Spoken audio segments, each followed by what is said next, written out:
So we're at the podium to receive a Tony Award for your House of Flowers. I broke down.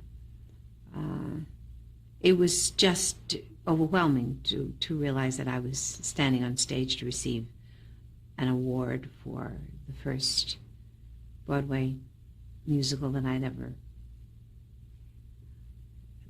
done. And it was also because of what happened with my family. My parents were very proud. My father really was not happy about either Carmen Jones or whatever it was. He just, if you want to do that, you do that. But this was different.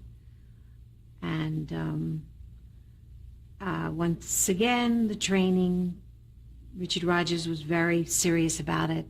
Geraldine Stutz, who at that time was the president of Bendel, was wonderful to me in terms of coming to my home, going through my wardrobe. I mean, can you imagine the president of Bendel and teaching me how to shop, what to buy, what not to buy, what are necessities for a well-dressed working woman. It's very... You learned well.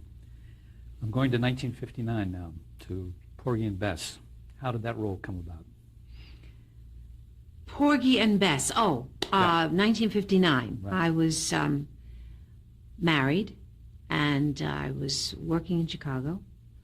My husband, who had a wonderful nightclub in New York by the name of Birdland, which was at that time, I think, the jazz club in the country. He felt very strongly about my doing Porgy and Bess. And so he flew into Chicago to ask me to please accept the audition.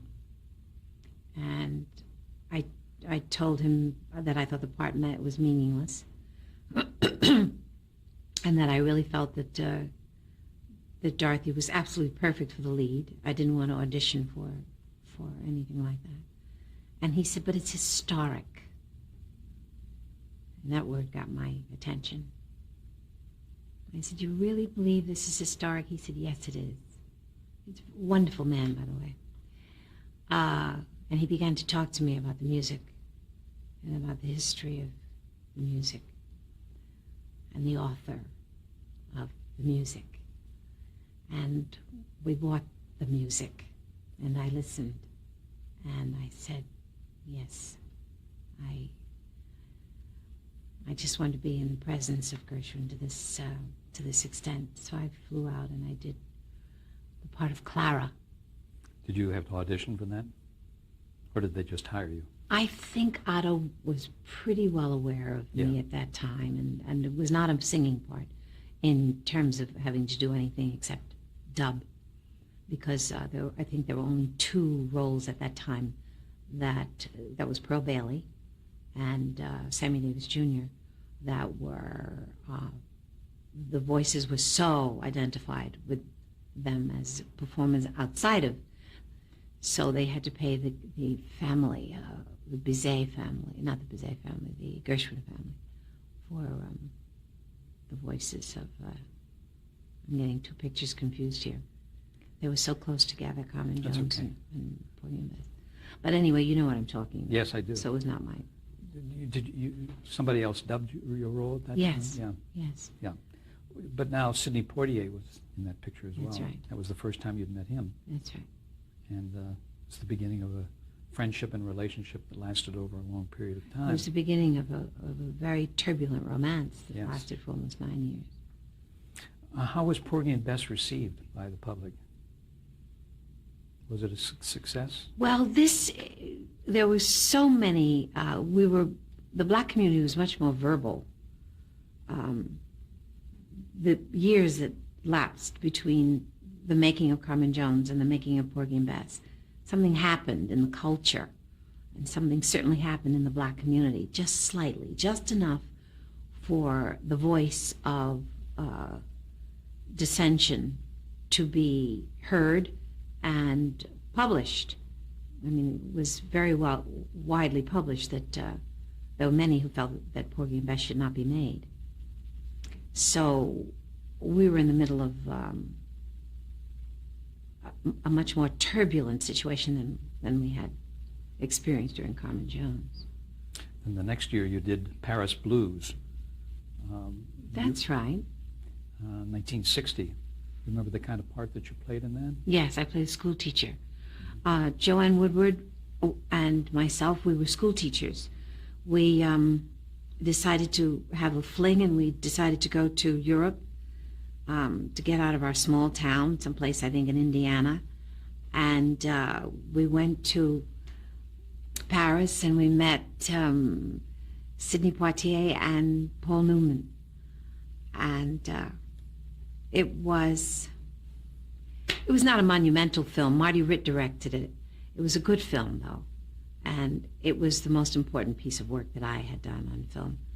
It was through a wonderful man whose name is Sam Shaw that I was given the opportunity, and Max Youngstein, who was, I think, at that time the head of United Artists Pictures with Grimm, Arthur Grimm. But this put you and Sidney as a black couple really on the same level as Joanne Woodward and Paul Newman. I would have That's to say kind of the first. that was the most important. Yeah. Joanne had the same relationship, really, basically, with Paul and Sidney were musicians, and they worked in the same band, the same club. They were pals. Joanne and I were pals. And Paul and Sidney play these two guys who really left the United States to avoid women like Joanne and my character. And there we were, and they were both saying, oh, we don't want anything to do with this kind of respectability. What you want to do is get married and have babies and settle down. And so, yes, the two relationships they mirrored each other. And we left, both of us left Paris without we didn't get our man. Did that film, Paris Blues, get some attention from the public? I mean, Yes. And how did the black community feel about that picture? It was important because the portrayal was really the kind of respectable couple that I think we needed more of that on film, because the middle class had not been represented, and for that reason alone, we made inroads into the psyche of the fact that the film became successful. So it can be done. We can show the middle class without having a financial failure here. So yes, it was an important piece of work. In 1960, you appeared on a CBS television show, The Gary Moore Show. That was one of a number of television appearances that you made.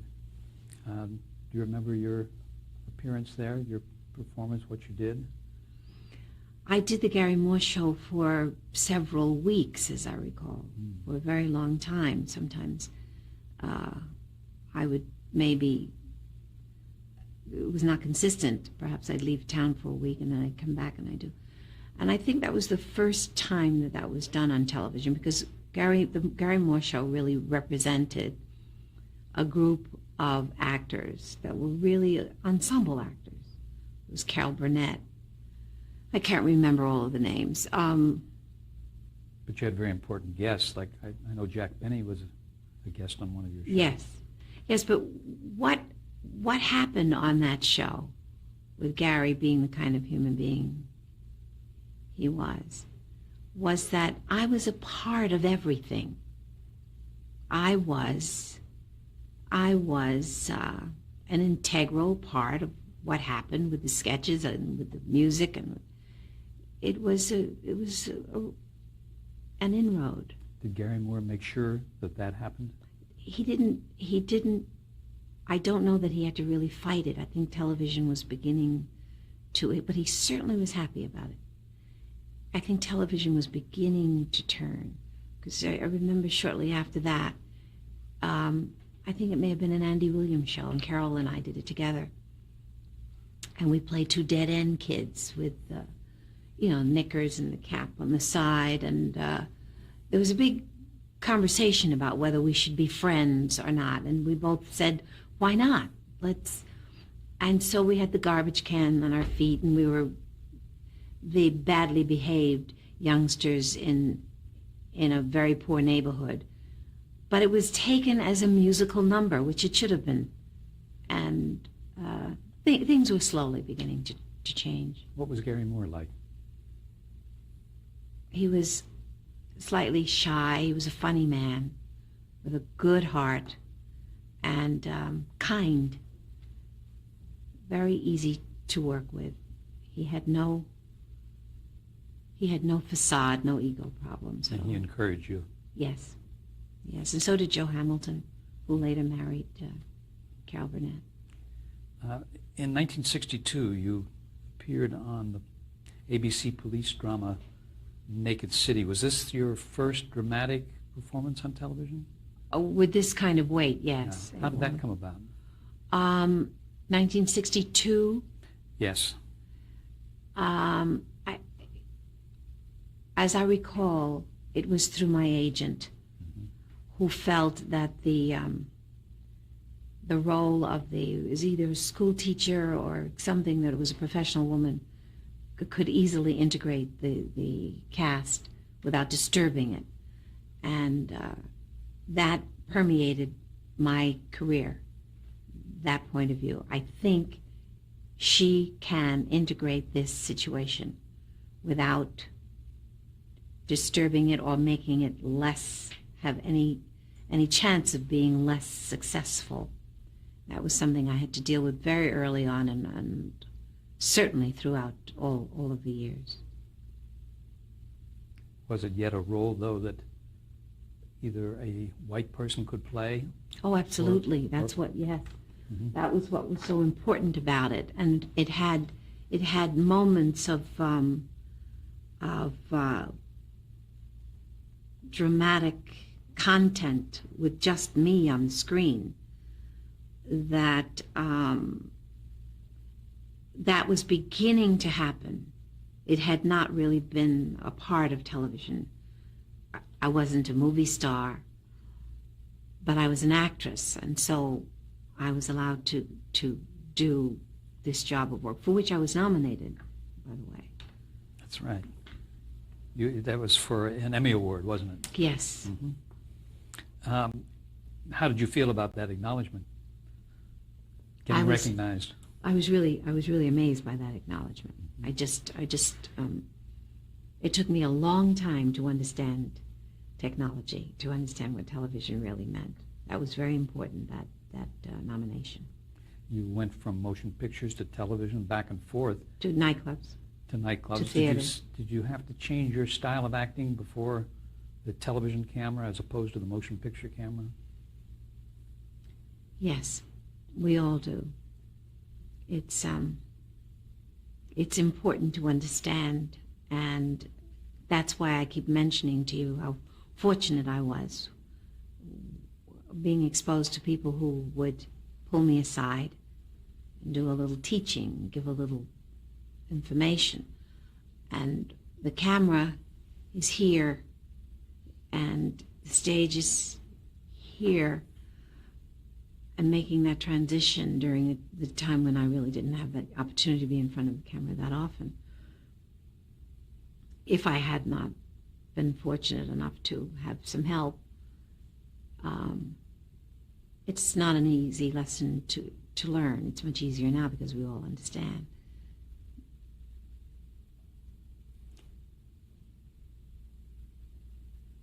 With your success on that Naked City, did you start to feel that you might have a place in television as an actress? Never. You didn't? Never. I never trusted Hollywood. Never trusted Hollywood. When I was asked to do a television show, I turned it down. When I was asked to do my own television show, I turned it down.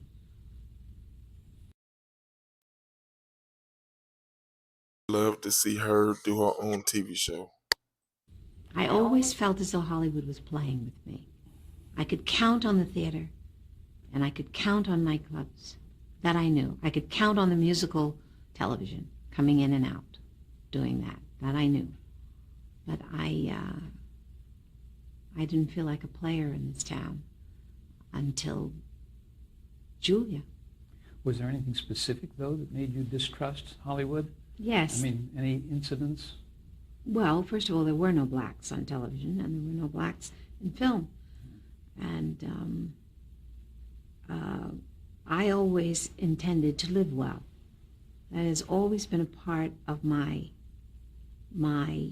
aspiration for myself.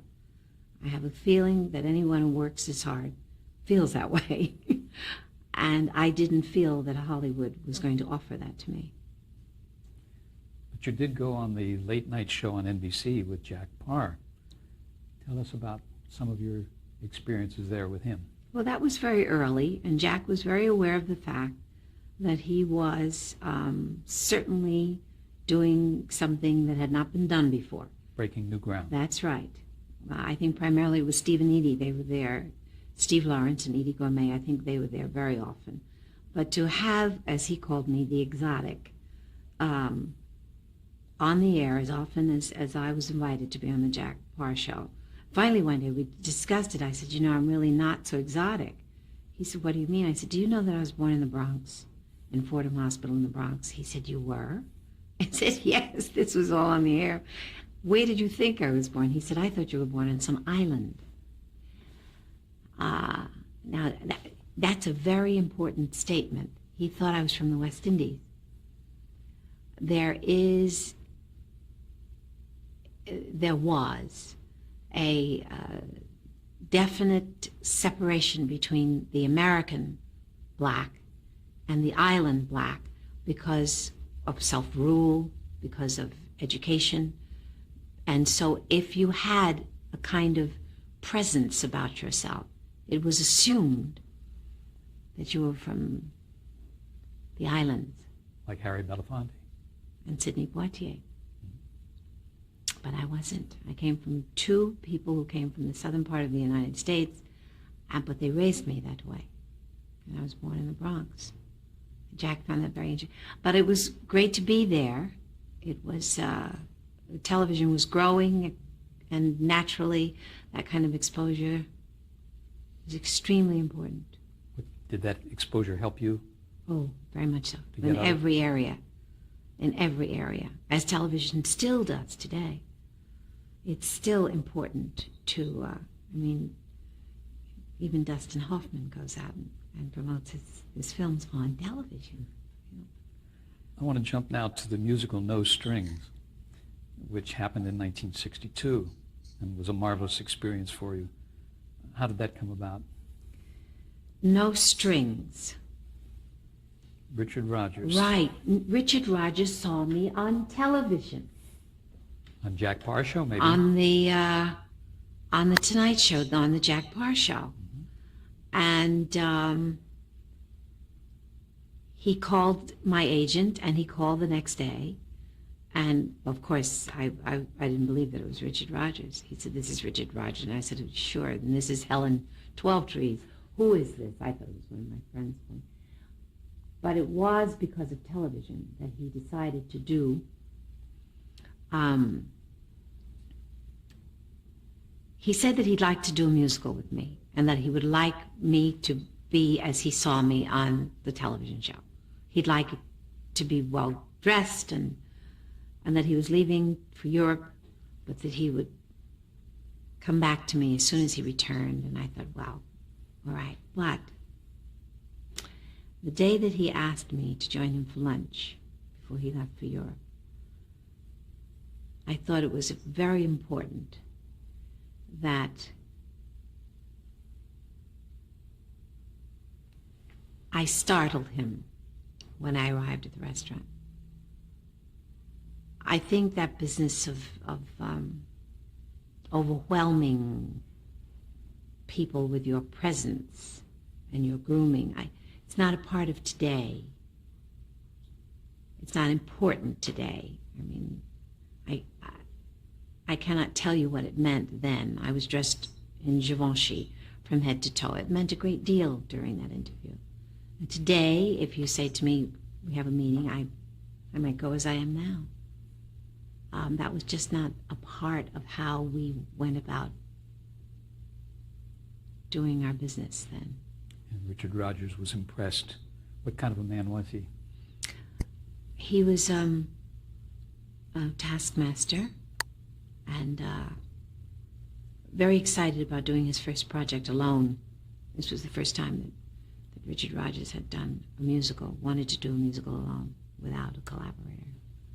Music. So he went to Europe and he called from Europe to say that he had met a man who would love to do the script, and his name was Sam Taylor. And I said, "You mean The Moon is Blue?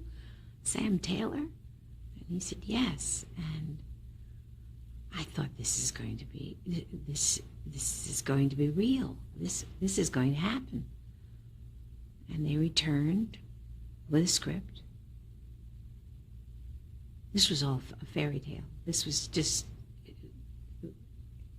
was overwhelming that Richard Rodgers was going to write a Broadway musical for me.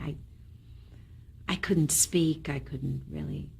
So I did the same thing that I began to study more classes, more anything in the direction of preparation. But it was, I think, one of the most overwhelming. I mean, you know, I had sung his music all of my life, and to me it was this unreachable, this brilliant gift that he had. The score from that show is still so memorable. Yes. Yeah. Yes. So do you remember how long that ran? I think about a year. And you got a Tony Award for that in 1962. That's right. Do you remember that? Yes. Exciting night? Yes. Yes, it was. Oh, that entire period is very difficult for me because I really, my feet never touched the ground for 2 years or whatever it was. I just couldn't. It was wonderful. Great experience. Yes. Then you appeared on a lot of variety shows in the late 1960s. I'm just going to tick a few of them off. The Danny Kaye Show, Judy Garland Show, Hollywood Palace, The Dean Martin Show, Carol Burnett Show. What are your thoughts about those different shows he just listed off? Let's just pick a couple of them and just do a highlight, like on Danny Kaye. Were you there more than once, or do you remember your experience there? Yes. Yeah. I was very fortunate because most of these shows I did more than once. I think at that time it was very clear that I was a very hard worker and that I loved the work. And that always is something that a producer, director wants to revisit. I had a very good rapport with Dean. I thought he was one of the most charming human beings I've ever met in my life. I had a great time with Sinatra. Sinatra's special, my baby was very young, and at that time she was with me constantly. She was at the rehearsal with the Les Brown Orchestra. Suzanne, excuse me. And I remember that she had her pad and her pencil, and she was looking for a place to write, and she was walking all over the rehearsal, which I thought was the best place for her to be, where her mother. So difficult decisions to make, raising children in the position of mother and working, and those decisions are still difficult. Anyway, she couldn't find any place to. So Tell me, what are your thoughts about parenthood? She saw this man who was sitting like this, and she asked him to please uncross his legs. And she helped him uncross his legs. And she put her pad there, and she began to write. And Les Brown said to me, "Look." And I turned around, and Sinatra was sitting there, allowing her to write on her pad and talk to him. I did not get a photograph of that, and I will always regret that. it said so much about him that we don't hear so much. And he was always, once again, fortunate, always there in a protective, helpful, supportive way for me. A lovely moment. Yes. Now, in 1967, an event happened that kind of changed the course of your life, and that was Julia, which we're going to talk about right now. You, for the first time, were a black woman in the lead in a series. There had been, of course, a little history for blacks in television series, but not with too much success. Amos and Andy was on for 2 years in the early 1950s. Created by the same creator, by the way. Julia was... Hal Cantor? Yes. Oh. And I think yours was the second series to have a black woman in the lead. The series Beulah had preceded you.